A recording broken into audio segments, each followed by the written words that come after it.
In the quiet town of Mattoon, Illinois, nestled in the heart of America's Midwest, something strange stirred one late summer in 1940.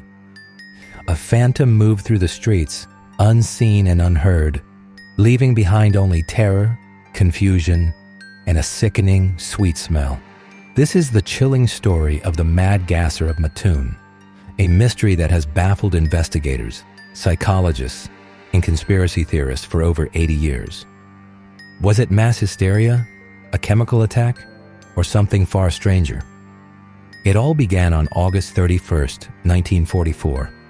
A woman named Mrs. Kearney awoke in the middle of the night, coughing uncontrollably. Her throat burned, her legs felt paralyzed. Panicked, she tried to scream, but could barely move. She smelled something strange, like cheap perfume or rotten flowers. Her husband rushed in from work, suspecting a gas leak. But what they found next was even more unnerving. A piece of cloth on the porch, soaked in some unknown substance.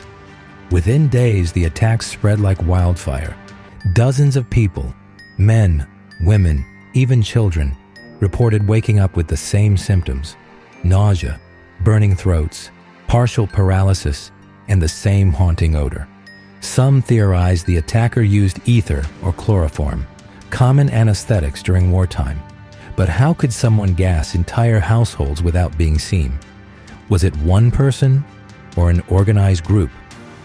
Each incident was in a different part of town, and with no real evidence, police began to suspect maybe this wasn't the work of a criminal at all. The official explanation? Mass hysteria. Experts suggested fear of wartime chemical attacks, combined with stressful conditions and media hype, triggered a kind of psychological outbreak. But not everyone was convinced. On September 12, 1944, the Daily Alini reported that 33 people had smelled the mysterious gas in the span of 12 days. Police were baffled. No suspect was ever seen. No fingerprints, no footprints, just the victims' stories and their fear. Later that day, the Mattoon police chief, a man named C.E. Cole, released a shocking statement. According to the police's investigation, there was no man sneaking about town, pumping homes full of gas. Instead, wind shifts at night had caused gas from a local war plant to pass through open windows. Additionally, police believed that at least a few of the supposed attacks were likely the result of hysteria, with people around town being constantly terrified that their homes would be hit by the Mad Gasser. As for the man that some victims reported seeing fleeing from their yards, police theorized that it was likely a bystander who had decided to investigate the homes upon hearing the chaos that was erupting inside. No factory workers had experienced any illness due to fumes. As the entire community united in their quest to identify the perpetrator, the journal Disease staff pointed out two significant obstacles that hindered the capture of the Mad Gasser. Firstly, the police initially did not take the case seriously, which allowed the assailant to operate with impunity. Secondly, when the police finally recognized the gravity of the situation, mass hysteria and external interference disrupted their efforts to apprehend the culprit.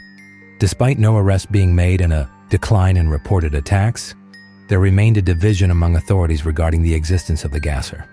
While some believed in the credibility of certain accounts at the time, State's Attorney William Kidwell later attributed the Mad Gasser phenomenon to mass hysteria, suggesting it was fueled by a Journal-Gazette reporter with an overactive imagination. Some believe there really was a Mad Gasser, perhaps a military experiment gone wrong, or a criminal genius who used wartime panic as a smokescreen. And then, as suddenly as it began, it stopped. No more attacks, no more sightings.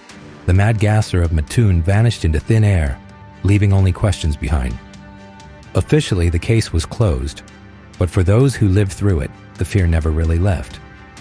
Was it a mass hallucination, a wartime chemical experiment, or a true phantom terror who struck while the world was too distracted to notice?